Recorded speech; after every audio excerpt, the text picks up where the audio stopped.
Dans le reste de l'actualité, après une première manifestation en octobre dernier à Dijon, les anti-éoliens protestaient cet après-midi dans les rues de Besançon.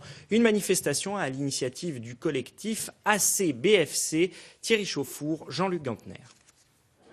Imposture, raquettes, pollution. Si les citoyens sont de plus en plus favorables à la nécessaire transition énergétique, certains n'ont pas de mots assez durs contre les éoliennes.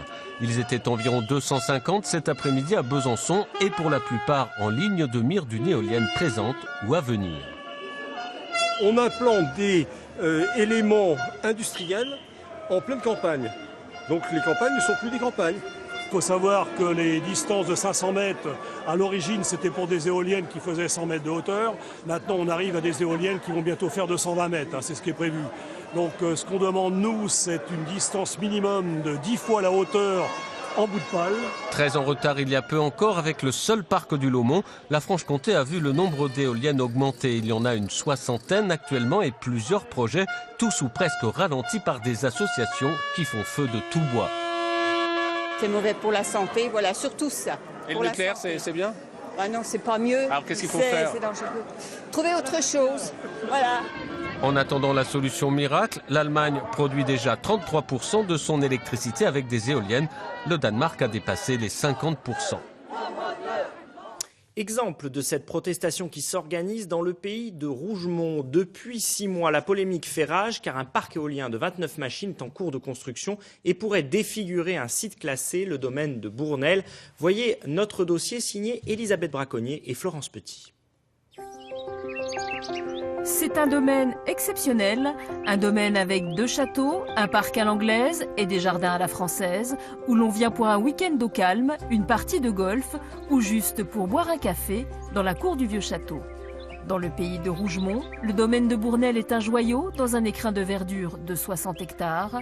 Du moins, il l'était jusqu'en septembre dernier. Car depuis septembre, un champ d'éoliennes a poussé dans le paysage, beaucoup plus visible que prévu, et les propriétaires ne décolèrent pas. L'architecte des bâtiments de France qui était venu m'avait dit il y a juste un bout de pale qui dépassera, qu'on verra depuis le vieux château, c'est-à-dire cette partie-là, mais je vais m'arranger pour la faire déplacer. Et après ça, plus aucune nouvelle. Donc, et on a eu la surprise, en septembre notamment, elles ont poussé en 15 jours. D'ailleurs, si on met 15 jours à les monter, on peut mettre 15 jours à les enlever. Pour le simple bout de pale, on est effectivement loin du compte. Les éoliennes ont beau être à 4 km à vol d'oiseau, on les voit partout depuis le domaine, du golf, de l'hôtel ou comme ici, des chambres du Château Neuf, pourtant classées monument historique. Je me demande s'il ne va pas y en avoir une autre tout à droite. Tout à droite là-bas dans le creux, non ? Quand on vient coller des éoliennes au château de Bournel et qu'on nous dit en plus qu'il n'y a aucune vue emblématique du château qui n'est impactée, on n'a qu'à venir ici, regarder simplement la vue qu'on a et effectivement on voit les éoliennes partout. Donc si vous voulez, moi ce qui me dérange, c'est la démarche avec laquelle ça a été fait et le manque de réflexion sur la bonne implantation des éoliennes au bon endroit. Ces éoliennes, c'est à Fontenelle, le village voisin, qu'elles ont été installées. Elles font partie d'un parc de 29 machines disséminées entre Rougemont et Baume-les-Dames. Un parc qui a fait l'objet d'une enquête publique en 2014 et pour le maire, tout est conforme au projet initial.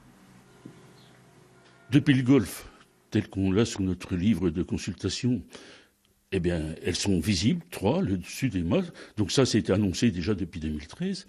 Par contre, si je me suis rendu sur la route de Cubry, face au château, et là, on ne les voit pas. Pour la famille de Moutier, propriétaire du domaine depuis 5 siècles, le site, classé en 1989, n'a pas été respecté. Elle vient d'ailleurs de recevoir le soutien d'un collectif d'associations de défense de l'environnement et du patrimoine. Nous, on est tout à fait prêts à accompagner la famille Moutier dans leur recours, ça c'est clair. Recours pour faire démanteler ces éoliennes qui n'ont rien à faire dans un paysage qu'il fallait à tout prix préserver.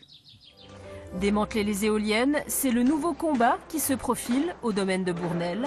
Un combat judiciaire à l'issue incertaine qui promet d'être long, très long.